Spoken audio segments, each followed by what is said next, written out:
Alors, bonjour tout le monde et bienvenue aux essais routiers du podcast Auto.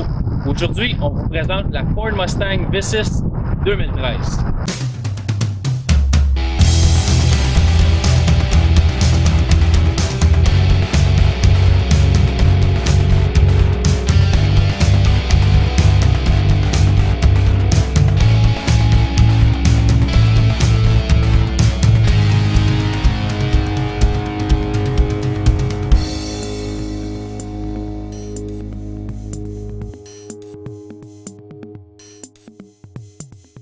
Alors, on va commencer en vous présentant le devant de la voiture. Si vous remarquez ici, la calandre a été complètement changée pour 2013. Ici, vous avez vraiment le look de la Mustang Shelby qui a été changé. C'était à peu près aussi, c'était rond comme ça avant, mais moins prononcé. Là, c'est vraiment plus agressif. Ils ont pris le devant de la Shelby GT500 puis l'ont appliqué à la gamme complète des Mustangs pour 2013. Si vous regardez aussi la calandre ici, ça c'est une calandre de Mustang GT parce que notre Mustang V6 a l'ensemble apparence Mustang GT. Il n'y a pas la ligne chromée qui normalement passe d'un côté à l'autre du cheval qui est ici. C'est une grille pleine. On n'a pas non plus les anciennes lumières anti-brouillard. Il y avait des grosses lumières anti-brouillard sur les Mustang GT qu'on n'a pas cette année en 2013 à cause de ces nouveaux phares HID que Ford a installés sur la gamme complète des Mustangs. Ça vient de base maintenant et le problème c'est que à cause d'une loi de Transport Canada, les lumières anti-brouillard qui étaient ici dans la calandre sont plus légales. Donc ils les ont enlevées et ils les ont déplacées ici dans le bas du pare-choc.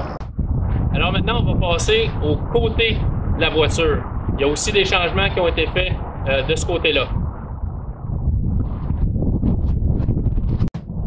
Alors ici, sur notre Mustang V6, comme je vous disais, on a l'ensemble d'apparence GT. Donc, on a des roues de 19 pouces au lieu des roues de 18 pouces normales. On a des freins réguliers.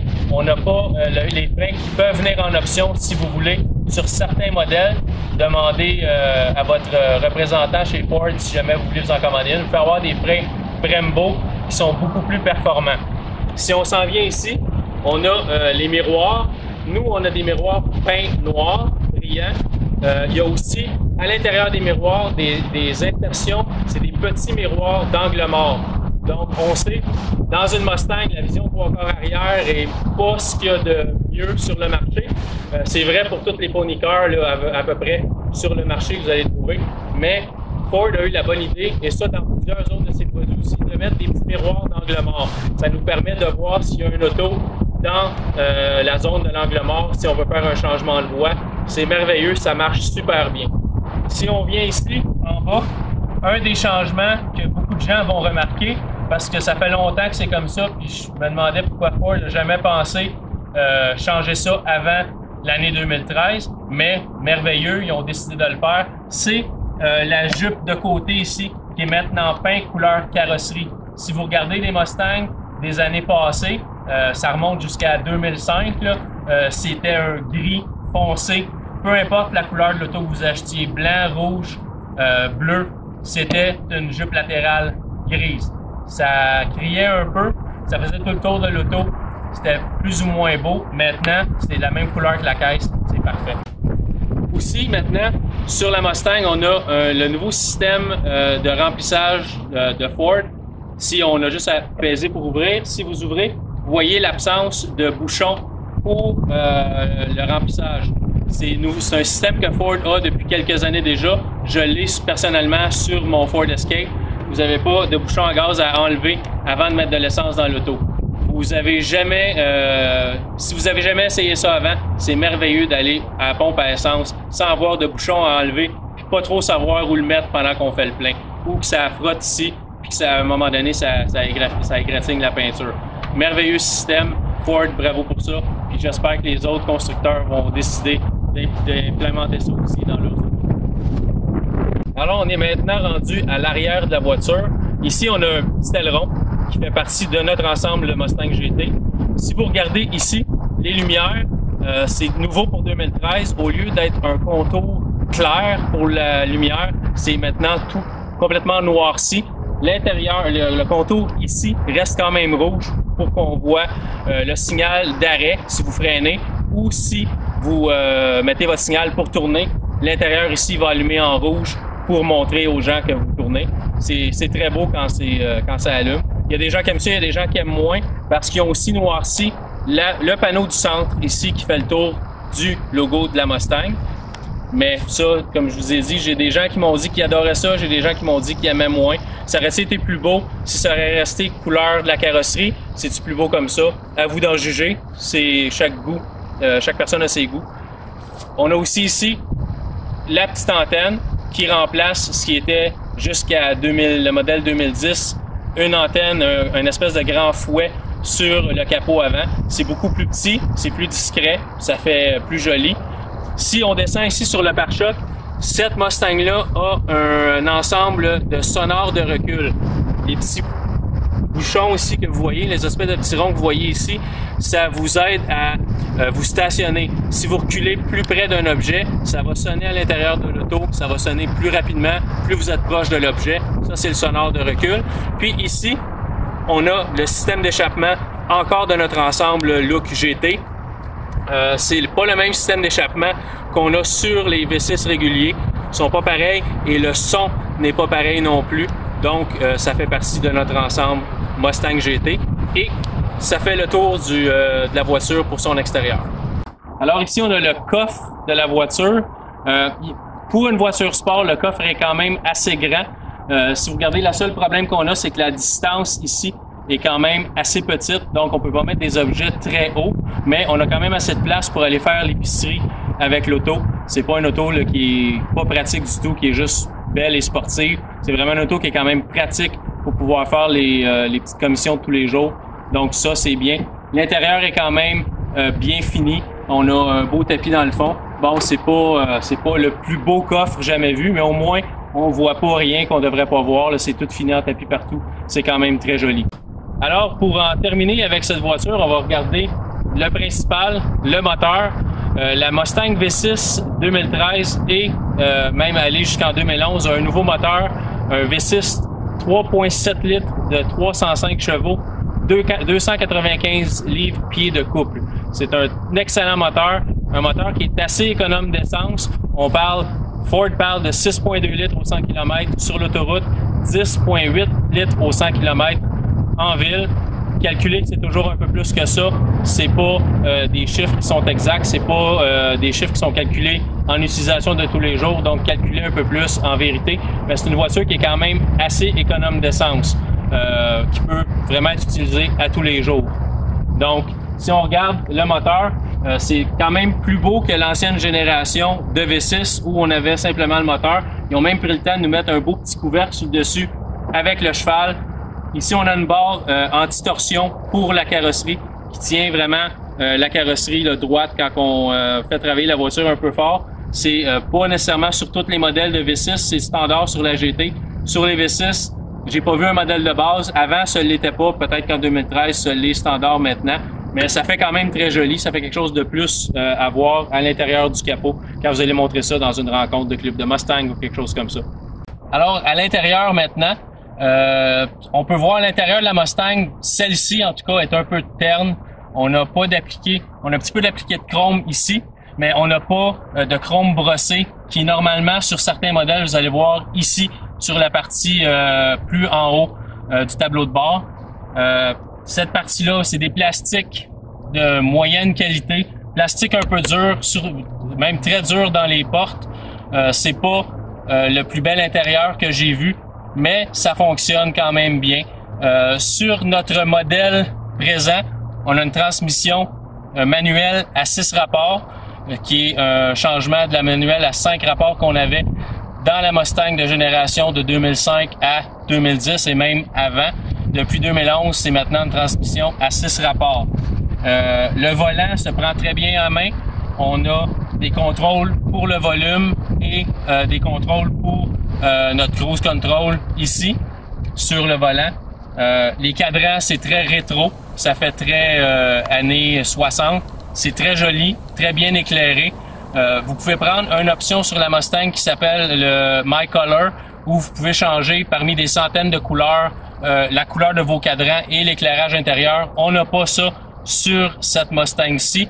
L'intérieur est vraiment de base, à part les sièges de course Recaro, qui c'est une option de 500 $, qui sont très jolis et très confortables.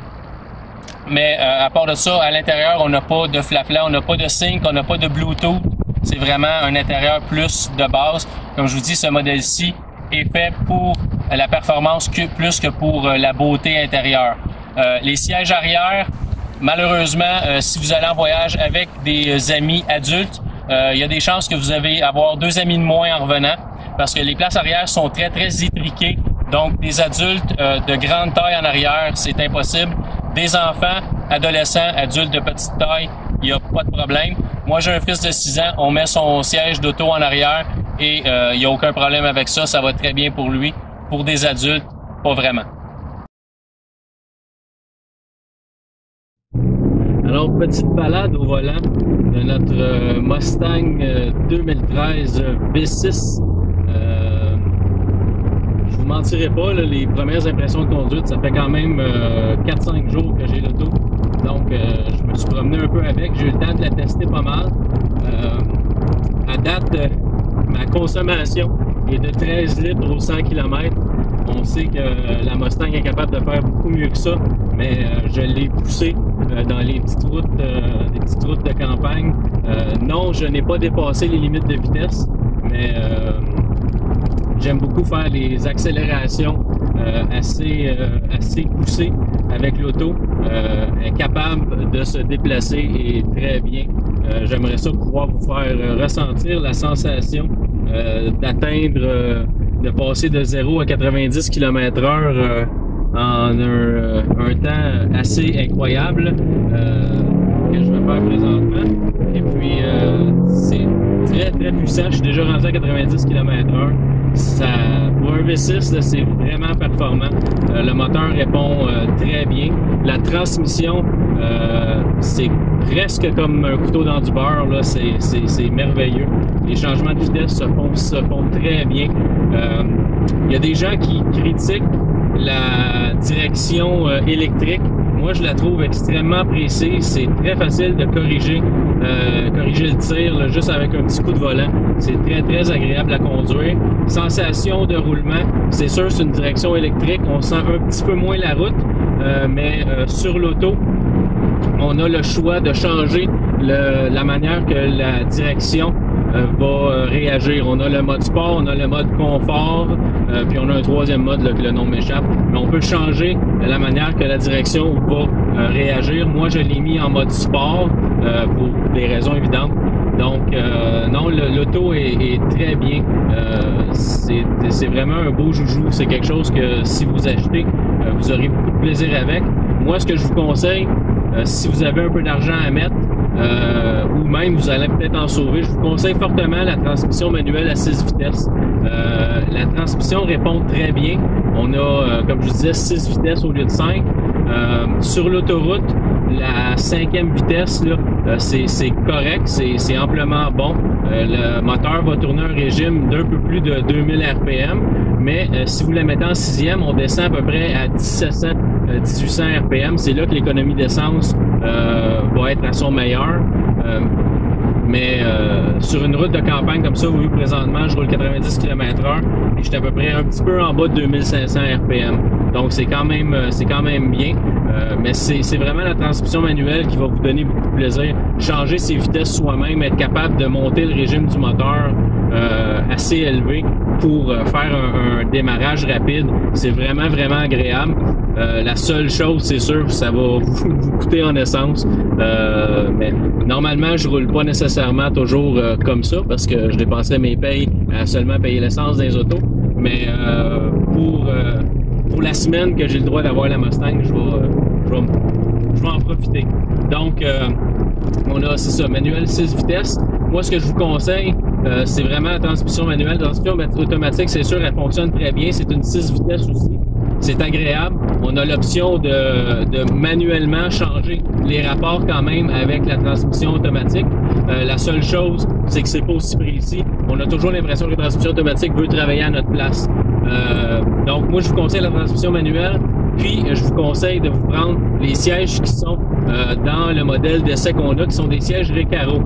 Les sièges réguliers de la Mustang sont bons. Les supports latéraux sont corrects. Les sièges Recaro, le support latéral est incroyable. C'est vraiment des sièges de course et des sièges de performance. L'option est d'environ 500 $. Donc, si vous avez à économiser parce que vous prenez pas la transmission automatique qui coûte normalement à peu près 1500 $ de plus, mais économisez ce 1500 là, puis payez-vous des sièges Recaro 500, vous allez quand même à 500 $, vous allez quand même sauver de l'argent. Donc à date, c'est très bien. La vision arrière est bonne. Faut pas oublier, s'il n'y a pas de passagers, de descendre les appuis-têtes. Les appuis-têtes sont rétractables. On peut les mettre plus bas. Donc, on voit très bien partout en arrière. Moi, présentement, je les ai surlevés. Faut que je regarde entre les deux sièges. On voit très bien quand même, là, mais c'est pas aussi bien que ça pourrait être avec les appuis-têtes descendus. Moi, ce que j'aime moins, c'est la vision 3/4 arrière. La vision 3/4 arrière est presque nulle dans l'auto, dépendant de la position des sièges. Surtout les sièges Recaro sont quand même assez gros. Donc, on peut pas vraiment voir là, par la petite vitre en arrière. Mais ça, c'est vrai pour à peu près tout l'ensemble de la gamme des Pony Cars. Si on parle Camaro, Challenger, si on parle même de la Hyundai Genesis Coupé, la vue arrière n'est jamais vraiment bonne dans ces voitures-là. L'avantage qu'on a avec la Mustang, c'est que Ford, depuis quelques années, ajoute des miroirs d'angle mort qu'on appelle. Donc, vous pouvez le voir pendant que je conduis. Il y a des petits miroirs d'angle mort, ça veut dire ça nous permet vraiment de voir s'il y a une voiture qui se trouve dans notre angle mort. Donc c'est vraiment agréable parce qu'on n'a pas vraiment besoin de regarder en arrière. Le miroir est vraiment placé pour qu'on voit s'il y a une auto qui est dans l'angle mort. Donc on est capable de les voir et d'éviter de changer de voie s'il y a une auto qui est là. Faut pas oublier, la Mustang est la seule de sa catégorie à encore avoir un essieu rigide. Pour la conduite de tous les jours, je vous dirais, ça change pas vraiment grand-chose. La seule place que vous allez vous en apercevoir, c'est si vous roulez sur une route vraiment cahoteuse, une route qui est vraiment là, rough, là, vous allez vous en apercevoir. Le derrière a tendance à s'outiller un peu. Si vous passez par-dessus une rail de chemin de fer ou quelque chose comme ça, c'est là qu'on s'en aperçoit. Mais à part de ça, c'est vraiment quelque chose que pour la conduite de tous les jours, là, monsieur, madame, tout le monde s'en apercevra pas nécessairement. Puis l'essieu rigide est un grand favori quand même dans le milieu de la Mustang pour le monde qui aime faire du drag sur la piste. Donc c'est quelque chose que les gens apprécient. Ford qui s'en vient en 2014, avril normalement, avec la prochaine génération de Mustang. On parle de toutes sortes de choses. On parle qu'il pourrait avoir un moteur 4 cylindres turbo, donc le fameux moteur EcoBoost. On pourrait avoir un V6 EcoBoost. Moi, j'aimerais beaucoup le V6 EcoBoost. C'est le moteur qu'on retrouve dans la Ford Taurus. Donc, c'est le moteur qu'on retrouve dans la Ford Taurus. Puis, il est extrêmement puissant. C'est un moteur V6 biturbo qui nous donne 265 chevaux. Donc, c'est vraiment bon. Le moteur de la Mustang présentement est à 305. Donc, la seule chose qu'on se demande avec cette rumeur-là, c'est que ça va vraiment s'approcher peut-être trop près du V8 5 litres, qui est présentement, cette année, a été augmenté un peu, il est à 420 chevaux. Donc, ça pourrait peut-être cannibaliser un peu les ventes du V8. Mais les gens qui aiment la Mustang vont être des gens qui veulent un V8 pour le fait d'avoir un V8. Le 5 litres, c'est le prestige de la Mustang, c'est vraiment un moteur légendaire. Donc, c'est ce que les gens recherchent. Donc, pour le reste, je veux dire, c'est une voiture qui est agréable. L'intérieur pourrait être un peu amélioré. L'intérieur est un peu terne. Des plastiques durs surtout sur les portes. Le tableau de bord est en plastique. Vous avez quand même, ça fait pas nécessairement haut de gamme. J'aurais aimé, sur certains modèles, là, vous pouvez avoir des appliqués de chrome brossé, qui est quand même quelque chose qui rajoute au look de la voiture. Mais dans celle-ci, là, je l'ai pas. C'est vraiment un intérieur plutôt terne. C'est vraiment noir et gris. C'est pas un intérieur qui va ressortir. Sur certains modèles aussi, vous pouvez avoir des insertions de couleurs dans les portes. Ça fait beaucoup plus joli. Donc, si vous êtes capable de vous avoir un intérieur un peu plus relevé, allez-y, parce que ça donne quand même un look différent à l'auto. Dans celle-ci, j'ai pas de système de navigation, j'ai pas le sync. C'est vraiment un auto qui a été monté pour la performance. Le pont arrière a un ratio de 3.31, donc c'est pas fait pour l'économie d'essence, c'est vraiment fait pour la performance. C'est pour ça que je suis capable d'avoir des accélérations aussi précises que ça et aussi rapides que ça, parce que avec le pont arrière régulier, c'est vraiment plus fait pour l'économie d'essence.